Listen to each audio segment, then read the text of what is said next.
მე ვარ ანასტასია დაძე 11 წლის. სწავლობ ქართულ-ამერიკულ სკოლაში. ჩემი საყვარელი საქმიანობაა ხატვა და დიზაინერობა. ხატვა დავიწყე ბაღში, როცა 3 წლის ვიყავი. ზოგიერთი მაშინდელი ნახატი ახალაც მაქვს შენახული. ყველაზე ხშირად ხატავ ბუნებას, ცხოველებს და ტანსაცმელებს.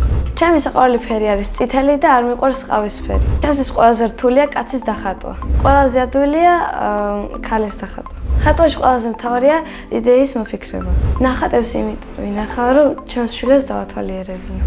ზოგჯერ სახლის წინ ქუჩაში ვაწყობ გამოფენებს. ეს გამოფენა ერთხელ მქონდა და შევაგროვე 65 ლარი.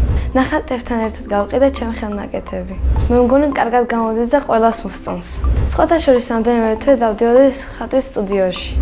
მე სამწუხაროდ დრო აღარ მყოფნიდა და გამოვედი. ჩემი დროის უმეტესი ნაწილი იხარჯება ძილში, თამაში, წიგნის წაკითხვაში და ჭამაში.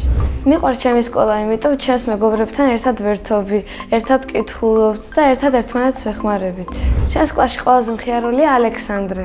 ყველაზე ჭკვიანია მარიამ ხოზრევანიძე. ყველაზე მშვიდია მაქსიმე ჯაფარიძე. ყველაზე ცელქია ნოე ბოლქვაძე. მე ვარ ყველაზე ლამაზი ფრანჭია კეთილი და მეგობრული. ჩემი საყვარელი საგანია სპორტი.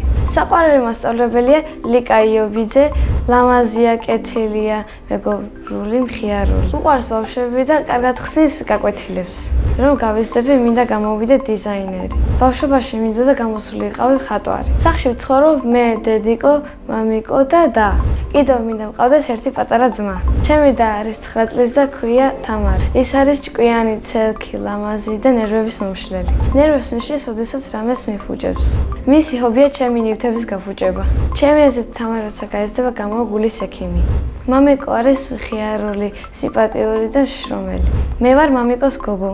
დედიკო არის ლამაზი, ფრანჭია და სრუნველი. მიყვარს ფილმების ყურება და საყვარელი ფილმია ჰარი პოტერი.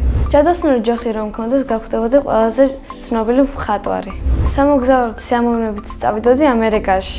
წინა მონაწილემ დამიტოვა შეკითხვა. ვისთან ერთად გავფრინდებოდი კოსმოსში. მე კოსმოსში გავფრინდებოდი ლილე ხარაიშვილთან ერთად. ის არის ჩემი მეგობარი და ძალიან კარგი გოგო. შემდეგ მონაწილეს უტოვებ ასეთ შეკითხვას. რა არის მისი ოცნების საჩუქარი? მაგალითად, ჩემი ოცნების საჩუქარი არის სქროლი. ბედნიერება არის ხატვა, კარგი საჩუქარი და მოგზაურობა. მე ვარ ბედნიერი ადამიანი.